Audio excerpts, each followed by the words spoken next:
Santhanuthalapadu bus stand ఆవరణలో SI Devanandam కేంద్ర ప్రభుత్వం తీసుకొచ్చిన కొత్త క్రిమినల్ చట్టాల గురించి అవగాహన కల్పించారు. దేశంలో నేటి నుంచి మూడు కొత్త న్యాయ చట్టాలు అమల్లోకి రానున్నాయి. దాదాపు 150 ఏళ్లు అమల్లో ఉన్న ఇండియన్ పీనల్ కోడ్ ఐపీసీ స్థానంలో Bharatiya Nyaya Sanhita BNS, criminal procedure code CrPC స్థానంలో Bharatiya Nagarik Suraksha Sanhita BNSS, Indian evidence act IEA స్థానంలో భారతీయ సాక్ష్య అధినియం బిఎస్ఏ, కంప్యూటర్ వ్యవస్థలో అవసరమైన మార్పులు చేశారు. ఆధునిక సాంకేతిక పరిజ్ఞానం మరింత పారదర్శకంగా దర్యాప్తు, న్యాయ విచారణ చేసేందుకు కొత్త చట్టాలు ఊతమిస్తాయని కేంద్ర ప్రభుత్వం చెబుతుంది. కొత్త చట్టాల ప్రకారం 1. బాధితుడు పోలీస్ స్టేషన్కి వెళ్లకుండానే ఎలక్ట్రానిక్ కమ్యూనికేషన్ ద్వారా జరిగిన సంఘటనని ఫిర్యాదు చేయవచ్చు. దీంతో వేగవంతంగా చర్యలు తీసుకునే వెసులుబాటు పోలీసులకి లభిస్తుంది. 2. జీరో ఎఫ్ఐఆర్ ప్రకారం ఏ వ్యక్తి అయినా పోలీస్ స్టేషన్ పరిధితో సంబంధం లేకుండా ఏ స్టేషన్లోనైనా ఫిర్యాదు చేయవచ్చు. ఫిర్యాదు అందిన 24 గంటల్లోగా ఎఫ్ఐఆర్ నమోదు చేయాలి. 14 రోజుల్లోగా దర్యాప్తు చేపట్టి కేసుని కొలక్కి తేవాలి. అరెస్ట్ అయిన సందర్భాల్లో బాధితుడు సన్నిహితులు, బంధువులకి తన పరిస్థితి తెలియజేసే హక్కు ఉంటుంది. తద్వారా బాధితుడు తక్షణ సహాయం పొందడానికి వీలవుతుంది. అరెస్టుల వివరాల్ని స్థానిక పోలీస్ స్టేషన్తో పాటు జిల్లా ప్రధాన కేంద్రాల్లోనూ బహిరంగంగా ప్రదర్శిస్తారు. తద్వారా అరెస్టుకు సంబంధించిన ముఖ్యమైన సమాచారాన్ని బాధితుల కుటుంబీకులు, స్నేహితులు తేలిగ్గా తెలుసుకునే వీలుంటుంది. హేమమైన నేరాల్లో ఇక నుంచి ఫోరెన్సిక్ నిపుణులు తప్పనిసరి. 7 ఏళ్లకు పైగా శిక్ష పడే అవకాశం ఉన్న నేరాల్లో ఫోరెన్సిక్ నిపుణులు సంఘటన స్థలానికి వెళ్లి ఆధారాలు సేకరిస్తారు.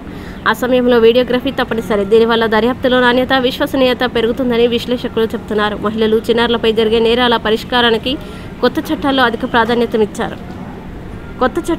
ప్రాధాన్యం ఇచ్చారు. ఈ నేరాల్లో దర్యాప్తు 2 నెలల్లో పూర్తి కావాలి. అంతేకాదు బాధిత మహిళలు, చిన్నారులకి ఉచిత ప్రాథమిక చికిత్స, వైద్య చికిత్సకి కొత్త చట్టాలు హామీ ఇస్తున్నాయి. మనకి 3 కొత్త చట్టాలు అమల్లోకి వచ్చినాయి. కొత్త చట్టాలు అంటే ఇంతకు ముందర IPC, CrPC, Indian evidence act అని ఉంటాయి. మీరందరూ వినుండరు, సినిమాల్లో వినుంటారు. ఐపీసీ 302 సెక్షన్ ప్రకారం ఊరి శిక్ష వేశారు, అంతేనా?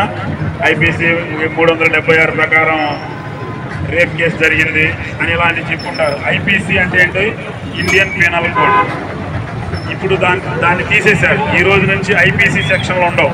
302 అంటే మర్డర్, హత్యా నేరం, 307 అంటే హత్యా ప్రయత్నం, ఈ సెక్షన్ కాదు. ఈ రోజు నుంచి అంటే ఈరోజు అర్ధరాత్రి 12 గంటల దగ్గర నుంచి కొత్త చట్టాలు బిఎన్ఎస్, భారతీయ న్యాయ సంహిత ఐపీసీ బదులుగా. అట్లానే సిఆర్పిసి అంటే కంప్లైంట్ ఎలా ఇవ్వాలి, కంప్లైంట్ని కేసు ఎలా నమోదు చేయాలి, ఆ కేసుకి సంబంధించిన ఇన్వెస్టిగేషన్ అంటే దర్యాప్తు పోలీసు వారు ఎలా చేయాలి, పోలీసు వారికి ఉన్న అధికారాలు ఏంటి, కోర్టు వారికి ఉన్న అధికారాలు ఏంటి, అవన్నీ కూడా సిఆర్పిసి అనే చట్టంలో ఇవన్నీ ఉంటాయి. ఈ సిఆర్పిసి బదులుగా ఇప్పుడు బిఎన్ఎస్ఎస్, భారతీయ నాగరిక సురక్షా సంహిత. నోరు తిరగడానికి కొంచెం ఒక 2-3 months 2-3 years పట్టింది ఈజీగా. మాకైతే 2-3 months పట్టేలా ఉంది. మీకు కొంచెం జనరల్ పబ్లిక్ తెలియాలంటే ఇంకా టైం పట్టే అవకాశం ఉంటుంది.